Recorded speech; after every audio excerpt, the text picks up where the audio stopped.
கடந்த பதிவில் 2 பெண்கள் ஆலோசனைக்காக வந்திருந்தார்கள்.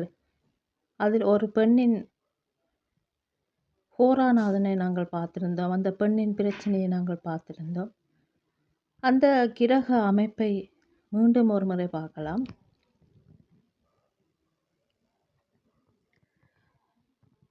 மேசத்தில் கேது 3 டிகிரியில் இருக்கின்றார். ரிஷபத்தில் சந்திரன் 22 டிகிரியில் இருக்கின்றார்.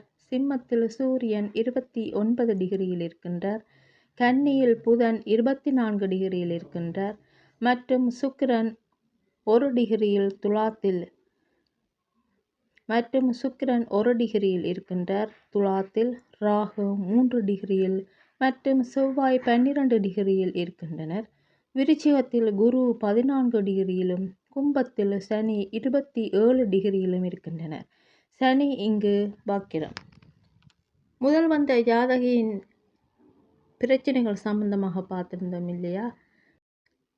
கணவர் அந்த ஜாதகியை விட்டு மிகவும் தொலைதூரத்தில் இருந்தார். அதேபோன்று அவரோடு வந்த நண்பி, அதாவது இரண்டாவது ஜாதகியின் இருவரும் நண்பர்கள் புதன் ஹோரையில் இருவரும் வந்திருந்தார்கள். இந்த கிரக அமைப்பில் புதனும் சுக்கிரனும் ஒன்றாக கன்னியில் இருக்கின்றனர். அந்த ஜாதகியின் நண்பர் அவரை சுக்கிரன் குறிக்கின்றார். சுக்கிரன் மற்றும் புதன் இருவரும் நண்பர்கள்.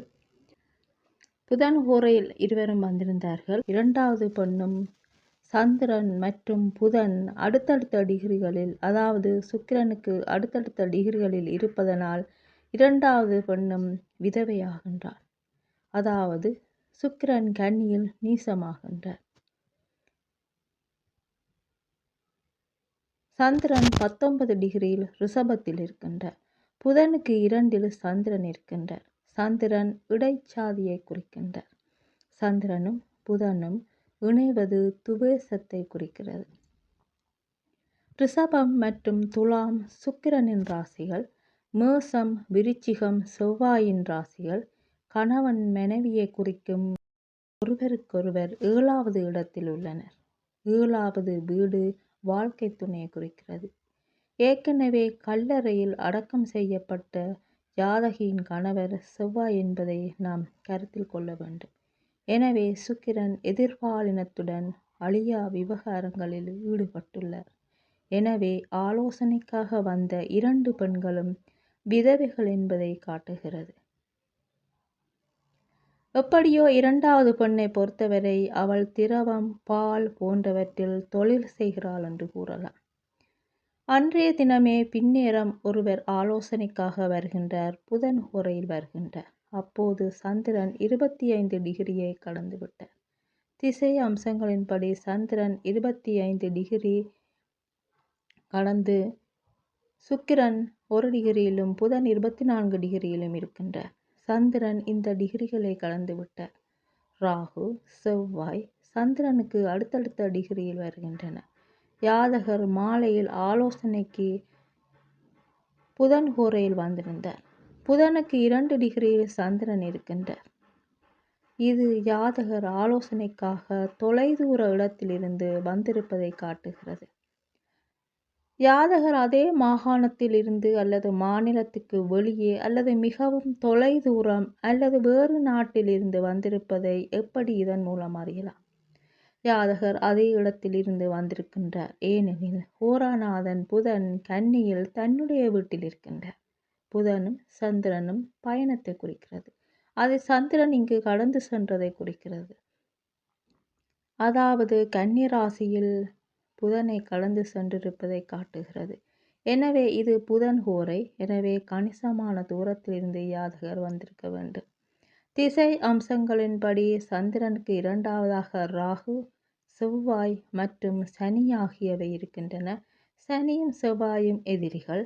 தொழிலில் சில பிரச்சனைகள் இருப்பதை ஜாதகர் கேட்க வந்திருக்கின்றார் என்பதை அனுமானிக்க முடியும். அதே நேரம் புதனும் சுக்கிரனும் குருவிற்கு 11ல் இருப்பதையும் அதனால் ஜாதகர் தனது திருமண நேரத்தை கேட்பதையும் அவதானிக்கலாம். கன்னி ராசிக்கு 5இல் குரு வரும்போது ஜாதகிகளின் பிரச்சனைகள் தீரும் என்று சொல்லலாம். இந்த ஜாதகத்தை பார்க்கலாம். அதாவது இந்த கோச்சாரத்தை பார்க்கலாம். மேசத்தில் கேது, ரிஷபத்தில் புதன் சுக்கிரன், மிதுனத்தில் சூரியன், சிம்மத்தில் செவ்வாய், துலாத்தில் ராகு, விருச்சிகத்தில் குரு, கும்பத்தில் சந்திரன், மீனத்தில் சனி. இங்கு குரு வக்கிரம். வாழ்க்கை மற்றும் தொழில் சார்ந்த பிரச்சனைகள் தொடர்பாக கேட்பதற்கு இந்த ஜாதகர் வந்திருக்கின்றார். ஜாதகர் ஆலோசனைக்காக வரும்போது சனி ஹோரா நடந்து கொண்டிருக்கின்றது. அந்த சனி மீனத்தில் இருக்கின்றார். வக்கிரகுரு சனிக்கு 9இல் இருக்கின்றார். ஜாதகர் வாழ்க்கை மற்றும் தொழில் சார்ந்த பிரச்சனையை கேட்டு வந்திருக்கின்றார். சனியும் குருவும் வடக்கில் இருக்கின்றனர். கேது கிழக்கில் இருக்கின்றார். சனிக்கு கேது எதிரியாவார். இது கர்மாவை குறித்து காட்டுகிறது. கேதுவின் தடைகள் காரணமாக தொழில்காரகன் சனியால் முன்னேற முடியவில்லை. குரு வக்கிரமாக இருக்கு. ராகு மேற்கில் இருக்கின்றார். குரு வடக்கில் இருந்து மேற்கு நோக்கி வக்கிரம் காரணமாக நகர்கின்றார். கர்மா கட்டுப்பாட்டில் இருக்கின்றது.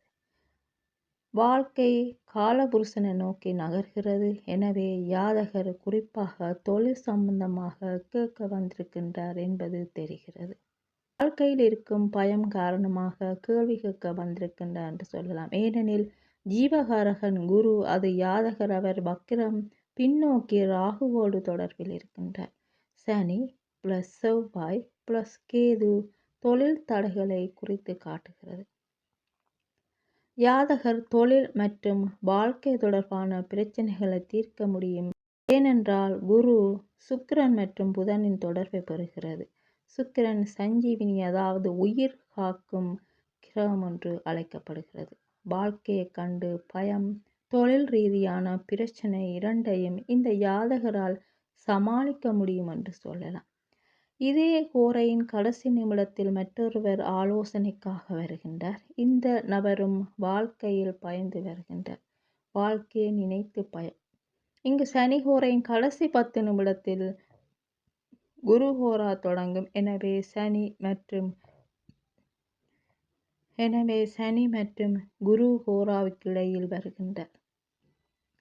ஆலோசனைக்கு தொழில் பற்றி அதிகம் குறிப்பிடாமல் தனது வாழ்க்கையை பற்றி கவலைப்படுகின்றார். குரு வக்கிரமாகிய மேற்கு திசையோடு தொடர்படுகின்றார்.